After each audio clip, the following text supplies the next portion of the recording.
প্রাণীদের কিছু আশ্চর্যজনক মুহূর্ত। 6 নম্বর, গভীর রাতে এক ব্যক্তি নিচতলায় অদ্ভুত শব্দ শুনে দেখতে নামলেন।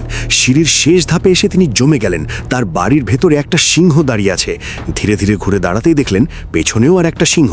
মানে ঘুম ভাঙানোর জন্য এর চেয়ে শক্তিশালী অ্যালার্ম আর হতে পারে না। 5 নম্বর, একটা ছাগল পালানোর চেষ্টা করতে গিয়ে বৈদ্যুতিক বেড়া বেয়ে উঠতে গেল।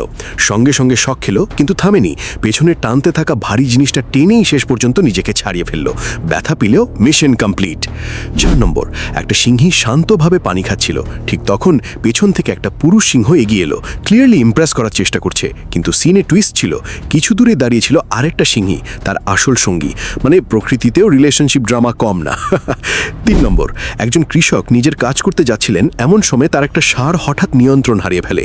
কোথা থেকে যেন ফুল স্পিডে এসে গাড়িতে ধাক্কা মারল। গাড়ির সামনের অংশ প্রায় চুরমার হয়ে গেল, আর পুরোটা উল্টে যাওয়ার মতো অবস্থা। একদম অপ্রত্যাশিত অ্যাটাক। 2 নম্বর, এক ব্যক্তি জঙ্গলে ক্যাম্প করছিলেন। হঠাৎ একটা কিশোর গ্রিজলি ভালুক তার তাঁবুর সামনে এসে হাজির। বাইরে তাণ্ডব, ধাক্কা, গন্ধশকা, চারপাশে ঘোরাঘুরি, পুরো কেয়স। কিন্তু আশ্চর্যজনকভাবে সে কখনোই ভেতরে ঢোকেনি। কিভাবে যেন লোকটা সেফ বেরিয়ে আসতে পেরেছিল। 1 নম্বর, একটা পুরনো ভিডিওতে দেখা যায় এক অদ্ভুত প্রাণী, দেখতে ঘোড়ার মতো, কিন্তু মাথায় একটা শিং। ওটার চলাফেরাও এমন ছিল যেন গল্পের ইউনিকর্ন জীবন্ত হয়ে গেছে। বাস্তব নাকি বিভ্রম, দেখলে নিজেই একটু কনফিউজ হয়ে যাবেন।